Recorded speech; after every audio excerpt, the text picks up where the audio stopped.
But then that's very interesting, the point you made about the birthday, because we tend to go with the flow. We tend to follow what the community does and what the society does. And once you find that you are capable of thinking outside of the box and being completely different, then maybe you make a bigger difference. I mean, yes. I think part of me thinks, does that girl feel that she is deprived of her birthday gifts, or have you given her a gift that is so much more important, which is self-esteem? And and as a parent, I guess nobody will know the answer to that except her, but do you discuss that with the child first, and do you feel comfortable with doing something like that? Yes, example? It should be something coming from them and not imposed on them, because it does not mean anything by imposing such a thing on a child.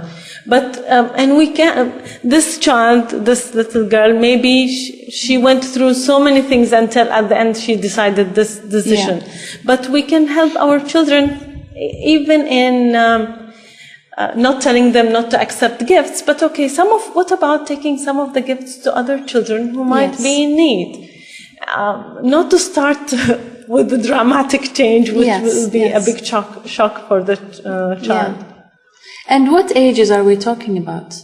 This can start as early as you think. I mean, as when the child starts understanding birthdays and gifts and these things, we can start. Giving to others can start very early. It's a habit, a way of living, which really makes a whole big difference in the way he looks at himself or herself. I know I have a lot of mothers who come to me and say, my child is a teenager and I'm having a hard time communicating with them, and that might make him more likely to take up drugs and smoking, like you said, or drinking. What advice would you give to parents who have teenagers? I mean, about maybe communication advice or self-esteem. I know, maybe involving them in the community, like you said, will help give them a sense of purpose. But if you have a teenager who barely communicates with you and, slamming doors and wants to be alone and difficult to approach, how do you get to that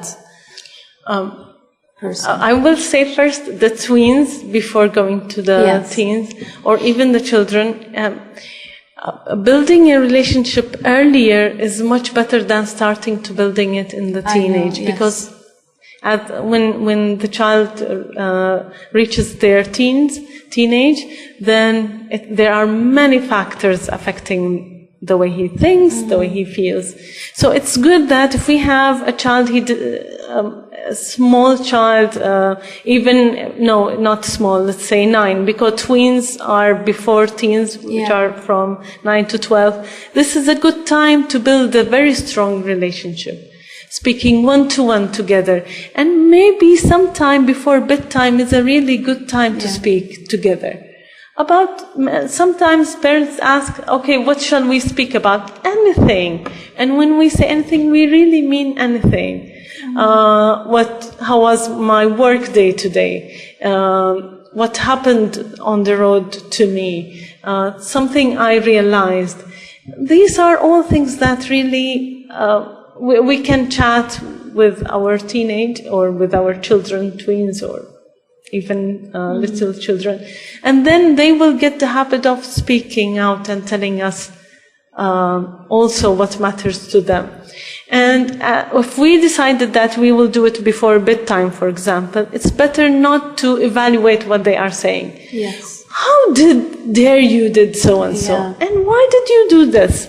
No, this is not to judge it. Not to judge and not to really evaluate. It's a time of free talking. Maybe some other time we really speak, next day, for example, we speak about why could this be not the best thing to do, without, again, attacking the child.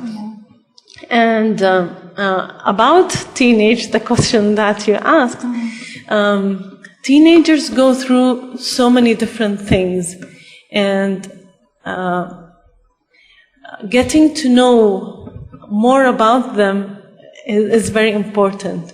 But this, unless it has started earlier, it can be very difficult in in a teenage where children or where teenagers like to be alone more of the time, or with their friends most of the time.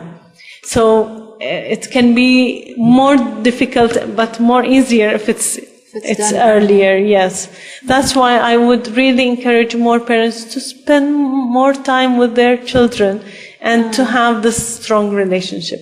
Now, if a person has, or a mother or father has a teenager and they want to communicate, although it's difficult, it does not mean that we don't start it. Yes. It is important to have this relationship. Or maybe find what their interests are and try to show interest in their interests. You know, a lot of parents sometimes, let's say the teenager is interested in playing the guitar, and he's always in his room, lock the door, playing the guitar, and you find the parent knocking on the door. What are you doing? You're useless. All you're doing is this stupid guitar, and you're not doing enough of what the parent thinks is value for time. And you find that the child draws farther and farther away because he thinks that whatever he's really in love with doing at the time is not good enough for the parents. So maybe show interest in whatever it is that they like, even if you think it's stupid or whatever, you know? Yes. And the things you mentioned are really, for example, playing guitar is a very good thing.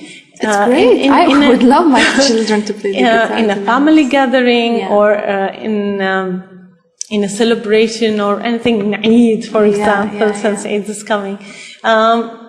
We can discuss with them, okay, what about that you get and you play guitar for the family for just 5-10 minutes, and it would be something different for them. They would love it and he would be happy about it.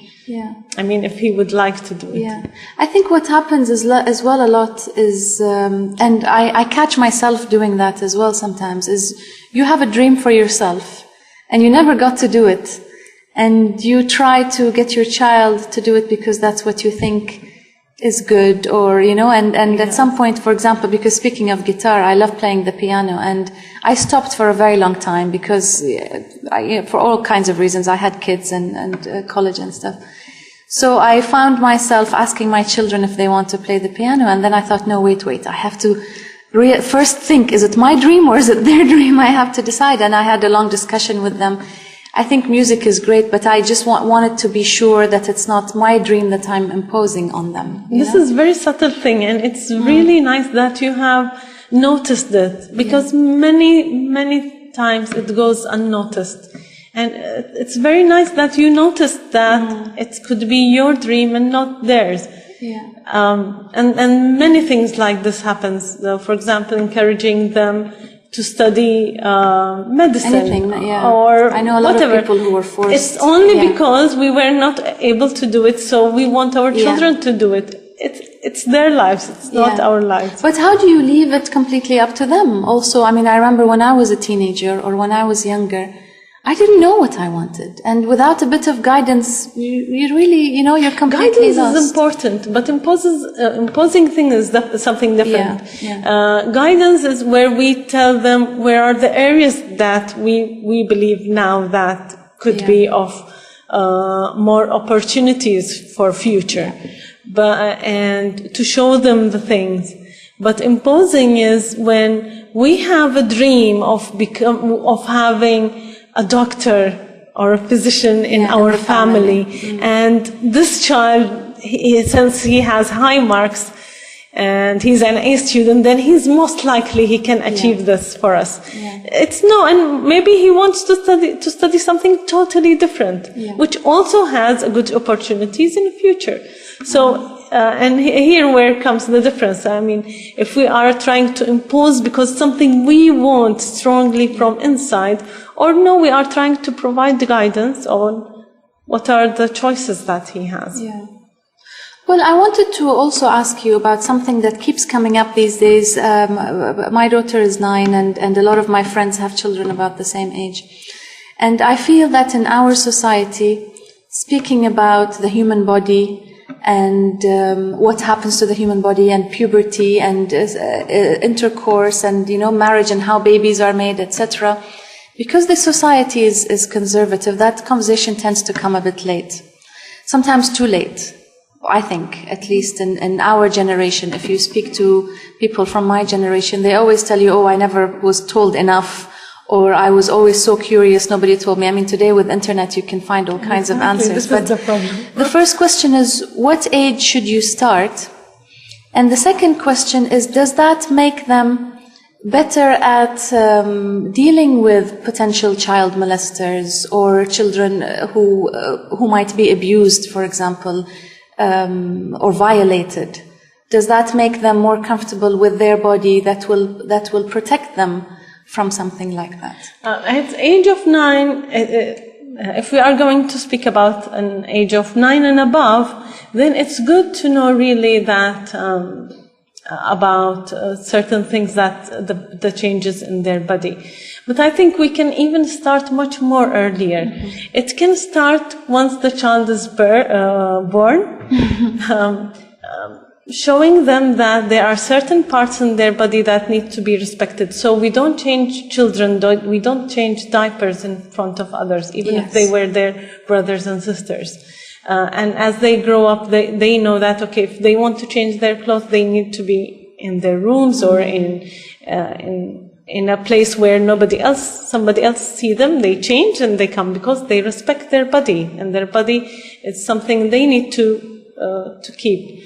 And as they grow up, we give them more information that is matching their age. Yeah. And as you said, sometimes they are curious about so many things.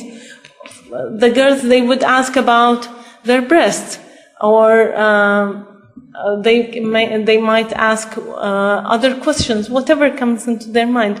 It's better that we provide the information instead of letting them go without answering them, and they can Google it very easily and get into information we don't want them to get. Or ask their friends, which is sometimes even worse. Because sometimes the information they get, it can be wrong, it can be not suitable to their age, it can be very difficult for them to understand and digest. Yeah. So why won't we be the source of information? It does not mean that they will not Google it the other day, but at least they feel, okay, I can ask my parents about it, and we can speak with them about it.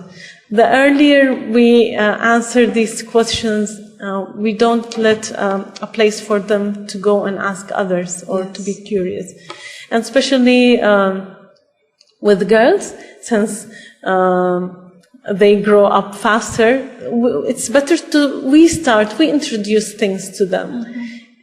Instead of just letting them face it and be shocked or hear it from someone else and have an image about themselves or too many different questions. As you said, in our community, it's more of a conservative community. It's the mother might not feel very comfortable speaking about it. Because she didn't have that herself. Yes. She can read, she can prepare, and then she can speak. And this would really help. And this is a good opportunity to strengthen the relationship with the children. Yes. And did you feel that makes them more self-confident or better at stopping a potential child abuse or potential child molestation? If we start, as I said, from the beginning, protecting with the concept of their body is something that they need to have safe and covered and so on. This is really helps because they value themselves, and their body is not something open to anybody, and they speak about it to anybody else. Yeah.